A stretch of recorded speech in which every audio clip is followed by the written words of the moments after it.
bolt out of the bathroom, grab my car keys, and head for the elevator. 4 cops come barreling around the corner of the hallway. I freeze. The female officer among them approaches me and asks clinically for my version of the night's events.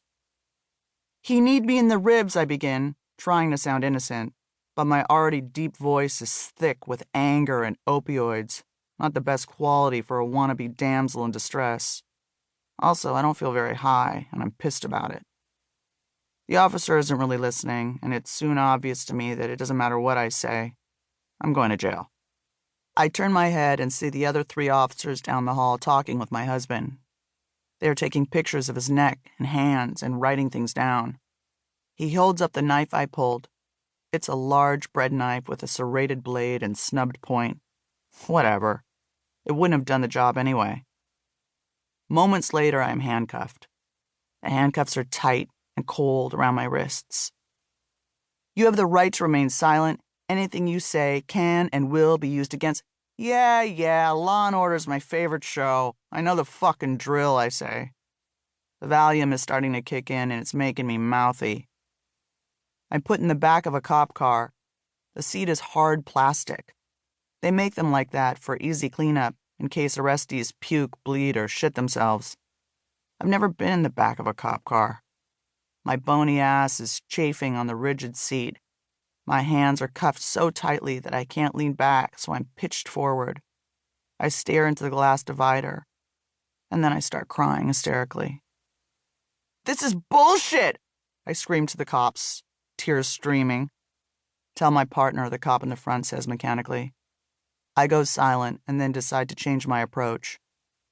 "Well, perhaps I was just jousting," I say, trying to break him with humor. I am a professional comedian after all. Maybe if I can get a laugh out of this guy, we can all forget about this and go home. "Hello?" I tap on the glass with my forehead. He ignores me. I switch tactics yet again. "Fucking shit! I can't believe this is happening. I'm a nice Jewish girl from Beverly Hills. I graduated magna cum laude." I shake my head violently. "I'm not a bad wife, I swear. I'm not crazy. I'm not a fucking criminal. And then my words are just swallowed up by sobbing. They take me to jail. It's all a bit fuzzy because of the oxy and Valium. It's surprisingly quiet in the West Hollywood police station that night. It's Christmas.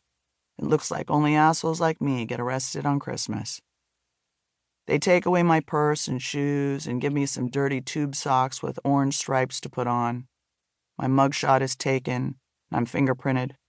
Maybe it's shock, maybe it's the drugs, but it all feels surreal, like I'm just watching, anesthetized, as it all happens to somebody else.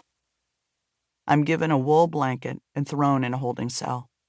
I pace around the small, cold cell in my jail socks. Numb. There's a payphone on the wall. It mocks me. Inside that payphone is the answer to that ominous question.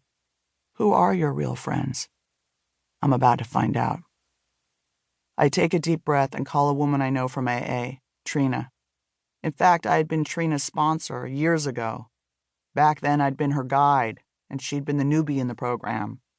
I'd been like her Sherpa, her priest, and her therapist, all rolled up into one. I just tried to offer her laughter, stability, unconditional love, things she'd been hard-pressed to find in her own upbringing. Even though we'd kept in touch casually, it felt like a lifetime ago.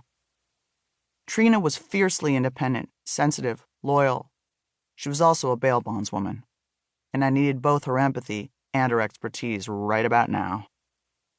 "Hi, Amy. Merry Christmas," she answers cheerily. "How are you?" I'm in jail. Trina gets in touch with my mother and organizes my bail, 10% of $50,000, which is a hefty $5,000, and springs me from the clink herself.